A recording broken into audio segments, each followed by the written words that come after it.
Munaye kulwa bazimbi n'okuba nti ekitongole kyange ekikola mu kuzimba natuddeko n'endowooza nti buli omu aleese lwaki nze omuzimbi serowoozaako nentambula ne munnange ono ne tuleeta emmere eno etambuze embeera eno inshallah tuli batudda katugira tukwakasa mmere yenkana ki obungi tuleeseesawo 10 nga za kilo mekameka kilo 10 ye ttaani emu namba tulinawo n'amatooke tuleese lwaki tebakimulese muceere muceere tujja kuleeta luvannyuma oluvannyuma naye tuleesewo emmotoka y'amatooke eri wali so n'okuba tuleese kilo 10 okusawo kilo 10 itaani yaffe okusawo 10 obwakawunga nga buli kasawo ka kilo 10. So this association basically is there to improve the career progression of the members, teamwork, peer reviews of each other, and helping each other in the work that we do. Excuse me, sir. What has inspired you to contribute towards this fight? Oh, what has inspired us? Essentially, it is the pain that we know that people are going through.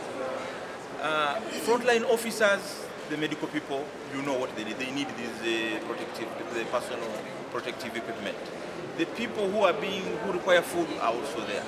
The policemen and the people who are patrolling during curfew require torches. Others, you see, have provided lights.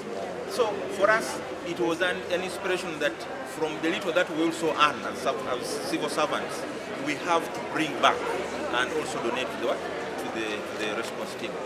And as you can see, we do not tie our finances to anything.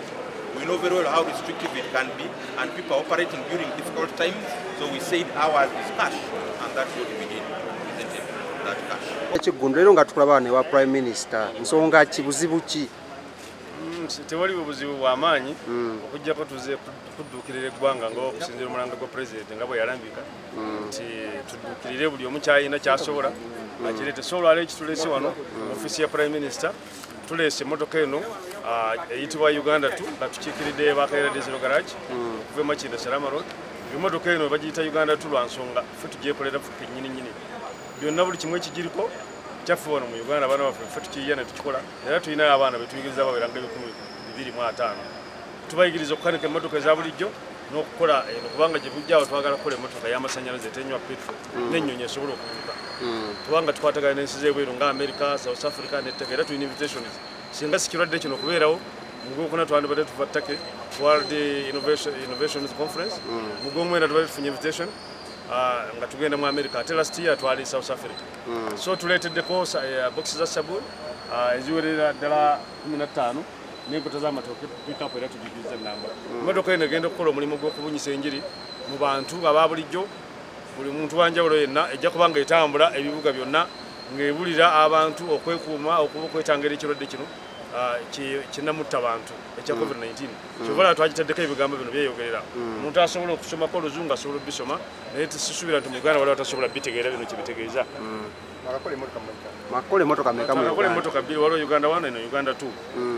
Kale emmotoka endala gye tuzaako egenda kuba y'amasannyalaze nga si tenywa mafuta petrol ng'oteekako butesi masannyalaze kwetambulira. Bigambo ki balina abazadde abalina abaana nga baagala kugenda just mu bino ebya music ng'ate mulinayo eno garage esobola okukola ebintu nga bino?